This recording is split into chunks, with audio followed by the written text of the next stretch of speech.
कक्षा 9th में अध्याय 7 जीवों में विविधता, डाइवर्सिटी इन लिविंग ऑर्गेनिजम्स मैं आपको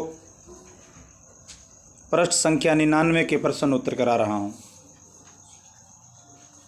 विज्ञान विषय में सबसे पहले मैं बता देता हूँ कि मैं आपको क्या करवा रहा हूँ, वो चीज़ यहाँ लिख देता हूँ।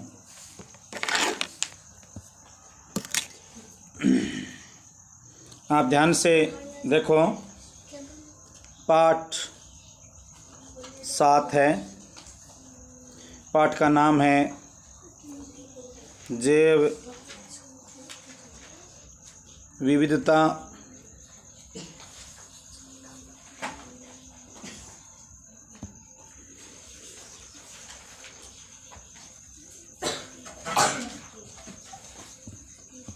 जैव विविधता।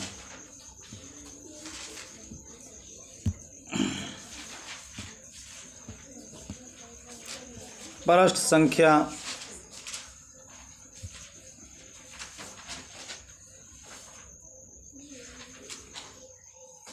99 के प्रश्न उत्तर मैं आपको समझा रहा हूँ।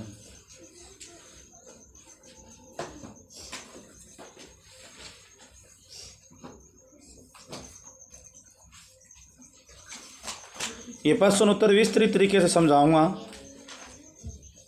लेकिन इनके आंसर आपको बड़े शॉर्ट में लिखाऊंगा, जिससे आप परीक्षा में कम समय में इनको याद कर सकते हो। जो पहला प्रश्न है कि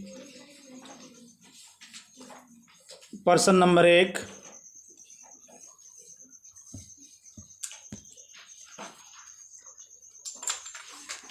सरलतम पौधों को किस वर्ग में रखा गया?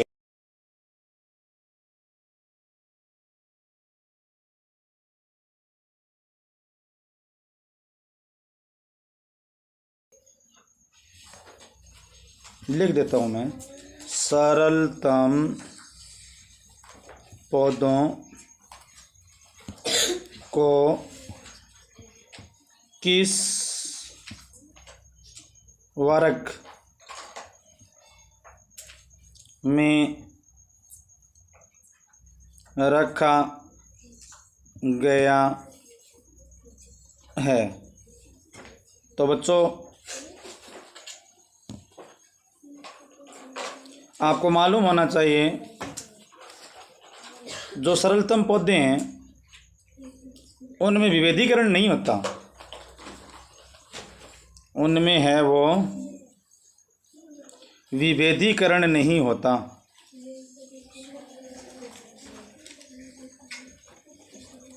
मतलब सरलतम पौधों में जड़, तना, पत्ती आदि नहीं पाए जाते,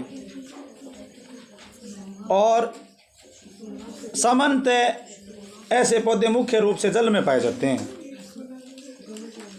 मैं आपको पूरा डिटेल में समझा रहा हूँ कि जो सरलतम पौधे हैं उनमें जड़, तना, पत्ती में विभेदीकरण नहीं होता।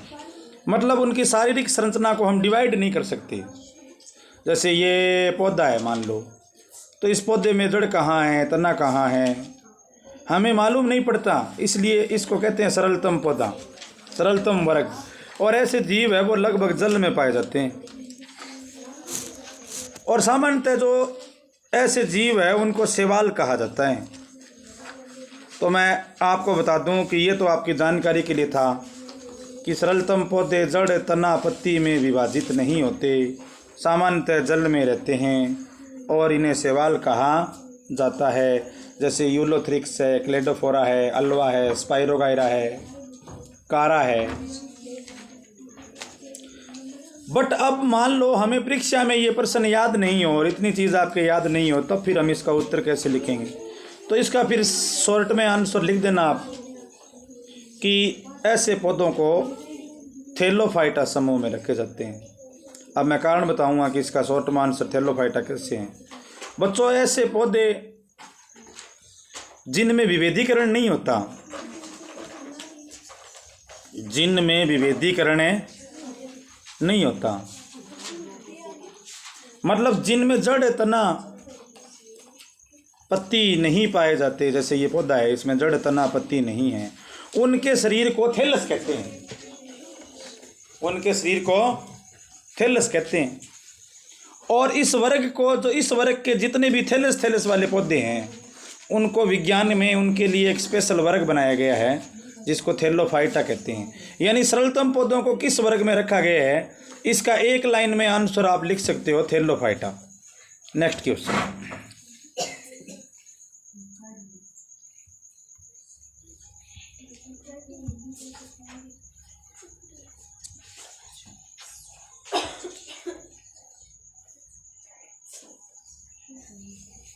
मैं इसको इरेज कर रहा हूँ, नेक्स्ट क्वेश्चन समझा रहा हूँ आपको। देखो अगला प्रश्न ये है कि टेरिडोफाइटा और फेनेरोगेम्स में क्या अंतर है। तो सबसे पहले तो मैं आपको आपकी जानकारी के लिए पहले मैं समझाता हूँ, और जो लिखूंगा वो इसका आंसर होगा, लिखूंगा शॉर्ट में और समझाऊंगा पूरा विस्तृत रूप से। टेरिडोफाइटा इस प्रकार के पौधे हैं। पहले मैं आपको टेरिडोफाइटा समझाता हूँ।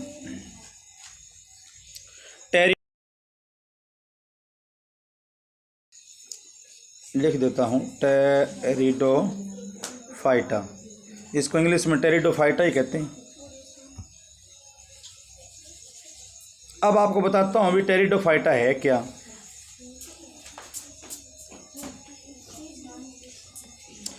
टेरिडोफाइटा क्या है?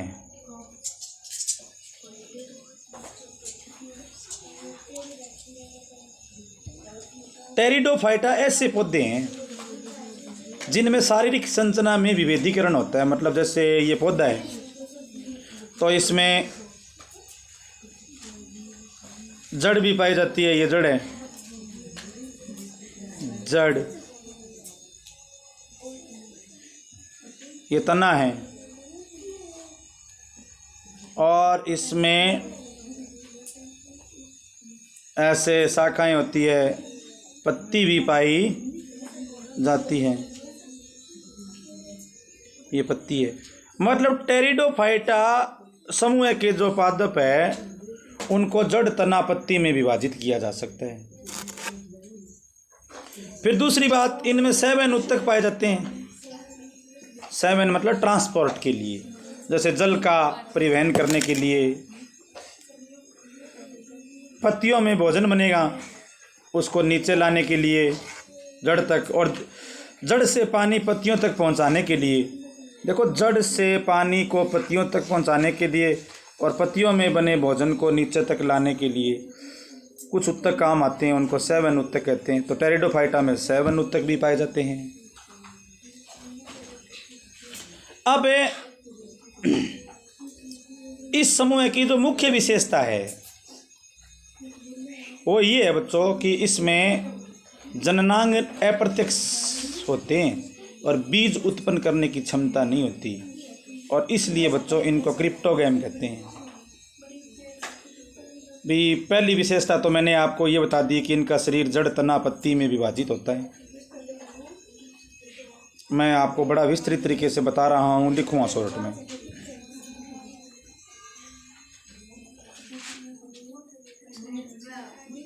जो टेरिडोफाइटा है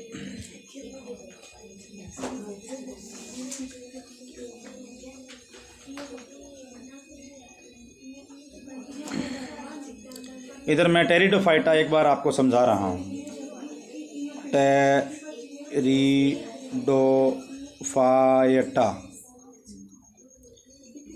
टेरिडोफाइटा में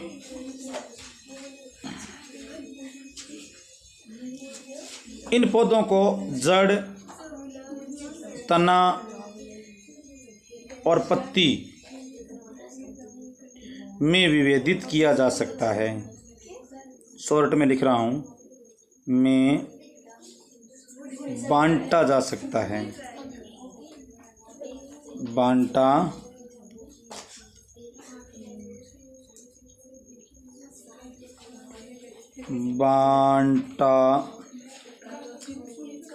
जा सकता है।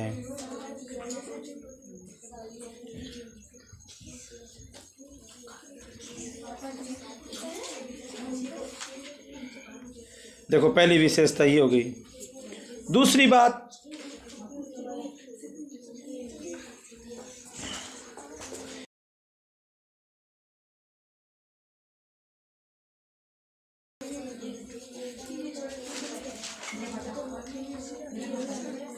संवहन मतलब ट्रांसपोर्ट वाले उत्तक,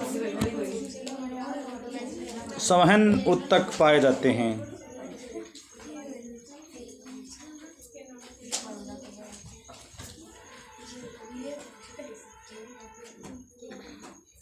जो तीसरी इनकी विशेषता है वो ये है,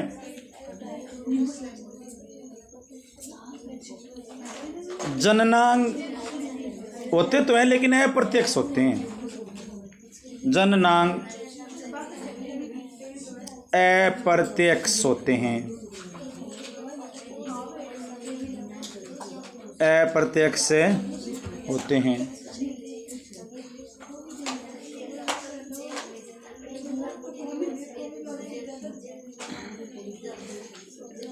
और जो चौथी और लास्ट विशेषता है कि इनमें बीज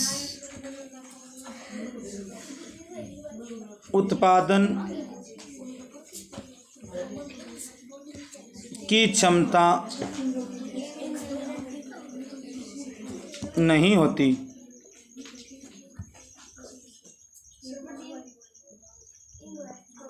क्षमता नहीं होती।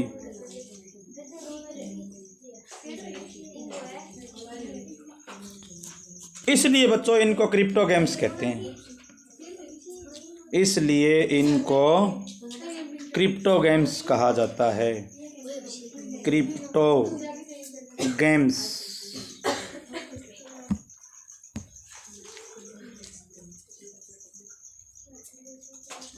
ये जो वर्ड है वो आपको पूरा सिखाएगा। ये बच्चों टेरिडोफाइटा थे।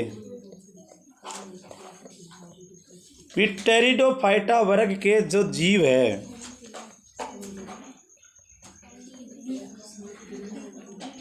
वो जड़ तना पत्ती में विभाजित है। इनमें 7 उत्तक पाए जाते हैं। जननांग अप्रत्यक्ष होते हैं। इनमें बीज उत्पादन की क्षमता नहीं होती। दूसरी तरफ बच्चों कुछ ऐसे टेरिडोफाइट्स होते हैं जिनके जननांग पूर्णतः विकसित होते हैं, बीज उत्पादन की क्षमता होती है।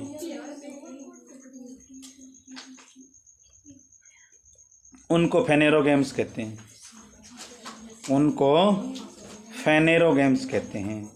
तो बच्चों टेरिडोफाइटा का मैंने आपको ये संक्षिप्त क्या पूरा डिटेल में आपको समझा दिया मैंने। अब बात रह गई पर्सन की। पर्सन अपना ये था कि टेरिडोफेम्स और क्रिप्टोगेम्स में क्या अंतर है। तो मैं आपको यहाँ पर इस पर्सन को समझाता हूँ। देखो मेरी बात सुनो आप कि टेरिडोफाइटा में पहला ग्रुप है क्रिप्टोगेम्स। क्रिप्टोगेम्स बच्चों क्रिप्टो मतलब है ना, वो आप याद रखो छुपे हुए।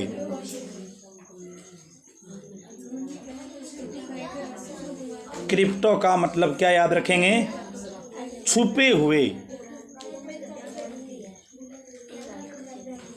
क्रिप्टो शब्द है, इसका मतलब आप याद रखो कि इनमें जननांग छुपे हुए होते हैं, इसलिए ये बीज नहीं बनाते।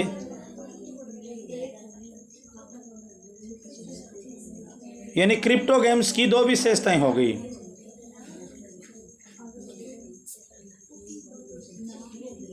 क्रिप्टोगेम की 2 विशेषताएं मैं अब आपको पूरा डिटेल में बता दूंगा। अभी टेरिडोफाइटा समझाया, मेरी बात सुनो। पर्सन ये चलेगा कि टेरिडोफाइटा और फेनेरोगेम में क्या अंतर है। एक ग्रुप के होते हुए भी दोनों। टेरिडोफाइटा और फेनेरोगेम,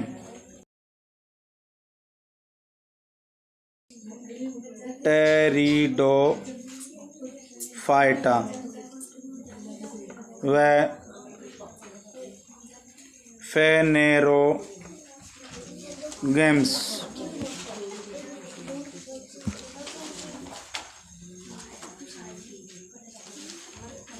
मेरी बात सुन लो।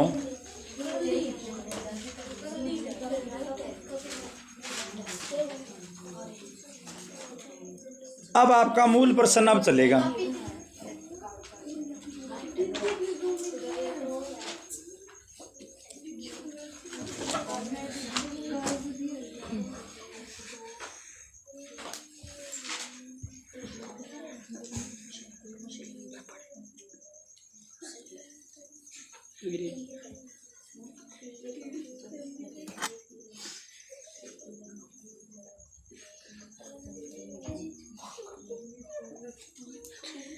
यहाँ पर समझा रहा हूँ मैं दोनों तरफ लिख कर।